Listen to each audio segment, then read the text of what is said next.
बता चले कि उत्तर प्रदेश के मुख्यमंत्री योगी आदित्यनाथ ने कहा है कि कांग्रेस की वास्तविकता सामने आ रही है। भारत की सनातन परंपरा को अपमानित करना, उसको लांछित करना, भारत की आस्था के साथ खिलवाड़ करना कांग्रेस की प्रवृत्ति है। कांग्रेस अध्यक्ष को जो कांग्रेसी संस्कार में प्राप्त हुआ है, वही बात वे अपने भाषण में कह रहे हैं।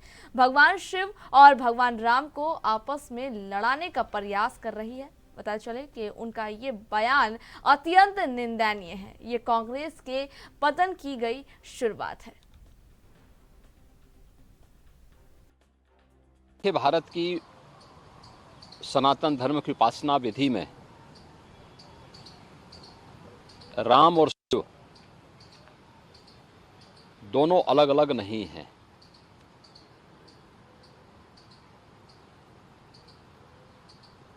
मर्यादा पुरुषोत्तम प्रभु श्री राम ने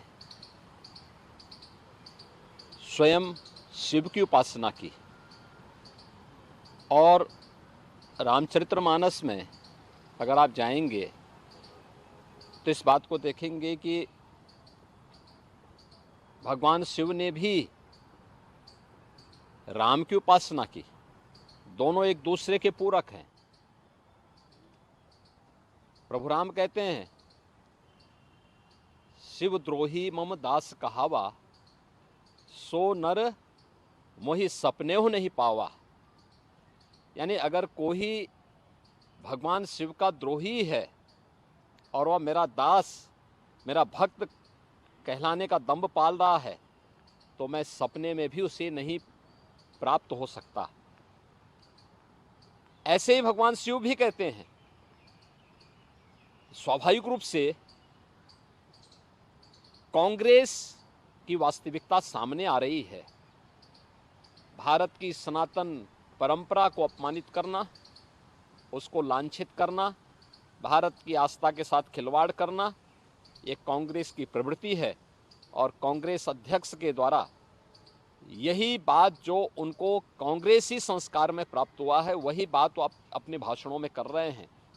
भगवान शिव और भगवान राम को आपस में लड़ाने का कुत्सित प्रयास कर रहे हैं। उनका यह वक्तव्य अत्यंत ही निंदनीय है। दूसरा, हम इस बात को जरूर ध्यान में रखें, हमारे शास्त्र इस बात के प्रमाण हैं कि शिव का द्रोही हो या राम का द्रोही, उसका पराभव, उसका पतन अवश्य हुआ है। एक कांग्रेस की पतन की एक नई शुरुआत है और कांग्रेस इस प्रकार के स्तरहीन वक्तव्यों को देकर के हिंदू आस्था के साथ तो खिलवाड़ कर ही रही है, लेकिन अपने कृत्यों से कांग्रेस को इतिहास की वस्तु बनाने की ओर भी कांग्रेस का नेतृत्व उसे धकेल रहा है। और मुझे लगता है प्रभु राम और देवादिदेव महादेव शिव इनको सद्बुद्धि दे। कम से कम जब अब कांग्रेस को लोग विसर्जन करने पर तुले ही हैं, तो अब तो सच का रास्ता अपना लें।